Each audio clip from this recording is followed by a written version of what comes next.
South Africa's case at the International Court of Justice accusing Israel of genocide against Palestinians has embarrassed vital Western trading partners, but also raised its standing as a champion of the Global South. Reuters correspondent David Doyle has more. The court ordered Israel to prevent acts of genocide against Palestinians and do more to help civilians. It has not yet ruled on the core of the case brought by South Africa, whether genocide has occurred in Gaza. The ICJ has no way to enforce its decisions, but the case is nevertheless embarrassing for Israel and its allies in Brussels, London, and Washington, D.C.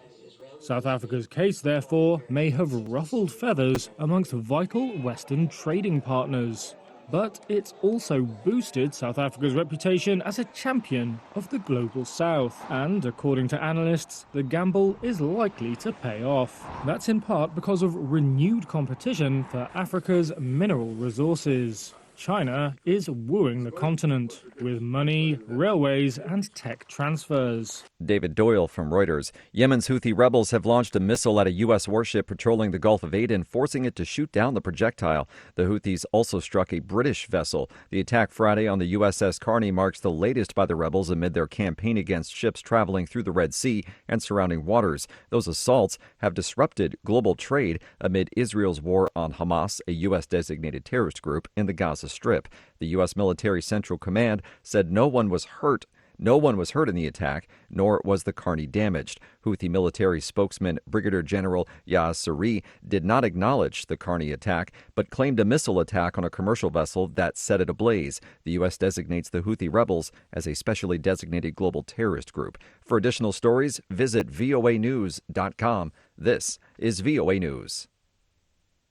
The Nairobi High Court rejected a planned deployment of Kenyan police officers in Haiti. The ruling on Friday said Kenya could only deploy officers abroad if it had, quote, reciprocal arrangement with the host government. VOA Nairobi Bureau Chief Marima Diallo has the story. In October, the UN Security Council had approved a Kenya-led multinational security force aimed at helping to combat violent gangs in the troubled Caribbean nation. Other African countries, including Chad, Senegal, Burundi, have also said they will add troops to the multinational force. While many in Kenya have questioned their country's lead role in this mission, some had been supportive of President William Ruto, who had said it's a mission for humanity and is of special significance and critical urgency for Kenyans. Mariama Diallo, VOA News, Nairobi. Protesting farmers have shut down stretches of major French highways again, using their tractors to block and slow traffic to press their demands that growing and rearing food should be made easier and more lucrative.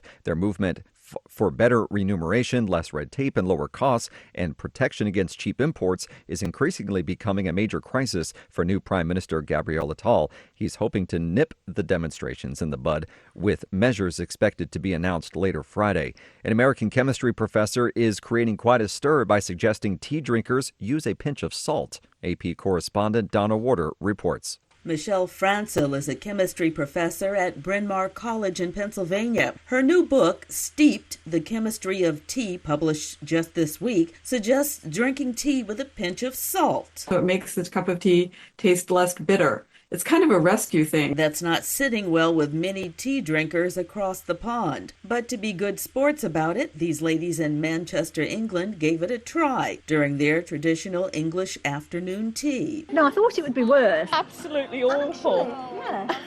No, you can taste the salt. I don't like salt. All audio courtesy of ITN. I'm Donna Warder.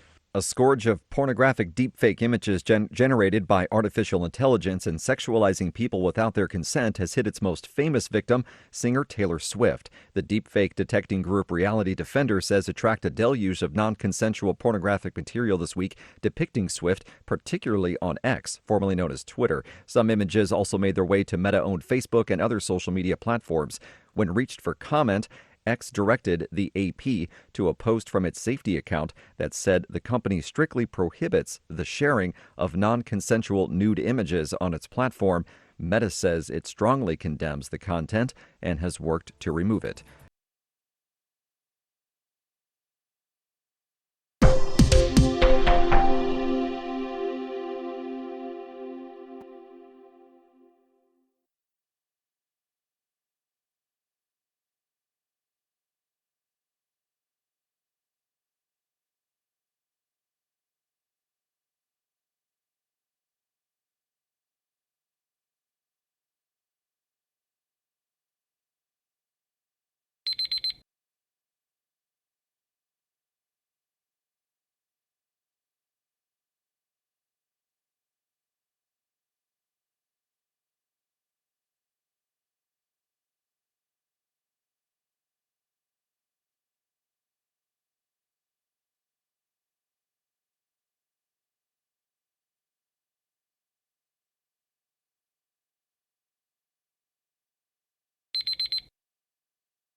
Thank you for watching.